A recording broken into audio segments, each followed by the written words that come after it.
مدینہ سلوان نامی ایک پرامن سلطنت تھی، جہاں کے بادشاہ زین العابدین ایک پرانے زمانے کے نرم دل حکمران تھے، لیکن وہ شاہی محل تک محدود رہتے تھے اور اصل اقتدار ان کے وزیر اعظم نعیم کے ہاتھ میں تھا۔ نعیم دن بدن طاقتور ہوتا جا رہا تھا۔ اس نے بادشاہ کو دنیا کی مصروفیات سے کاٹ کر محل میں تفریح و آرام میں لگا دیا۔ سلطنت کے غریب عوام مہنگائی، ناانصافی اور ظلم سے تنگ آ چکے تھے، لیکن محل کے اندر سب کچھ ٹھیک نظر آتا تھا۔ ایک دن محل کے باہر ایاز نامی فقیر آ کر بیٹھا۔ اس کی آنکھوں میں سکون اور باتوں میں اثر تھا۔ وہ روز محل کے دروازے پر آتا اور صرف ایک جملہ کہتا: خاموشیاں جب بولتی ہیں تخت الٹ جاتے ہیں۔ وزیر نعیم نے حکم دیا کہ فقیر کو بھگا دو، لیکن شہزادہ تیمور، جو اکثر ایاز کو چھپ کر سنتا تھا، اس کی باتوں سے متاثر ہونے لگا۔ شہزادہ تیمور نے ایک دن عام لباس پہنا اور شہر کا چکر لگایا۔ وہ غربت، بھوک اور ظلم کو اپنی آنکھوں سے دیکھ کر لرز گیا۔ جب وہ محل واپس آیا، اس کی آنکھوں میں آنسو تھے۔ اس نے والد محترم سے بات کی، لیکن بادشاہ زین صرف مسکرائے۔ وزیر نعیم کو تیمور کی سرگرمیاں کھٹکنے لگیں۔ اس نے شہزادے کو ملک دشمن قرار دے کر بادشاہ سے کہا: شہزادہ تخت کا لالچی ہو چکا ہے، اسے قید کر دے ورنہ بغاوت ہوگی۔ قید خانے میں سردی کی رات تھی۔ شہزادہ تیمور تنہا پتھریلی فرش پر بیٹھا تھا۔ باہر طوفانی بارش برس رہی تھی اور اندر دیوار پر ایک موم بتی جل رہی تھی جو ہوا کے جھونکوں سے لرز رہی تھی، بالکل تیمور کے دل کی طرح۔ شہزادہ آہستہ بولتے ہوئے: کیا میں غلط تھا؟ کیا مجھے صرف خاموش رہنا چاہیے تھا؟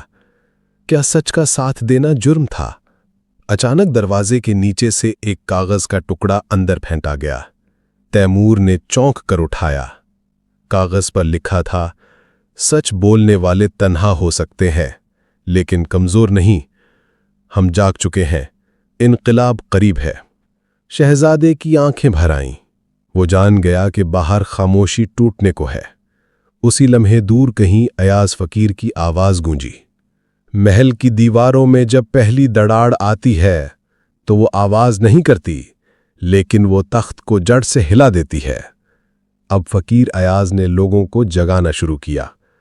وہ ہر محلے میں جاتا، صرف اتنا کہتا: شہزادے کو قید کیا گیا کیونکہ وہ تمہارے لیے جاگا، اب تمہیں جاگنا ہوگا۔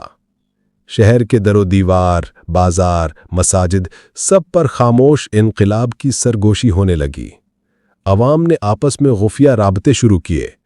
سردار، علماء، تاجر، سب نے دل ہی دل میں انقلاب کا فیصلہ کر لیا۔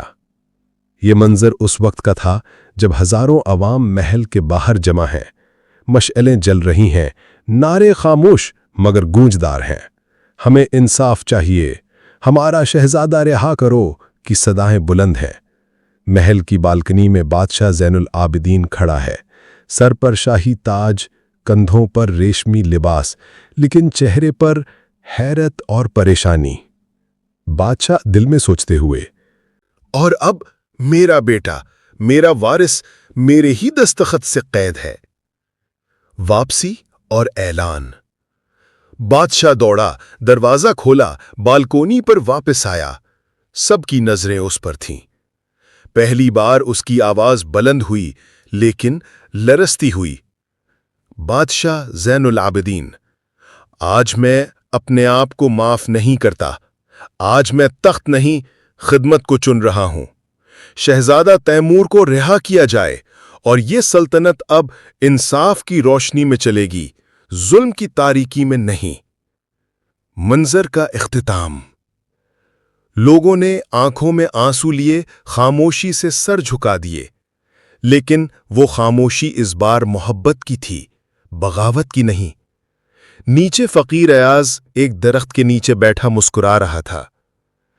جب حکمران آئینے سے بات کرے تو انقلاب آ ہی جاتا ہے۔ خاموشیاں اگر سچ پر ہوں تو ایک دن وہ پہاڑ ہلا دیتی ہیں۔ جب عوام جاگ جائے تو تخت بھی جھک جاتے ہیں۔ انقلاب تلوار سے نہیں، بیداری سے آتا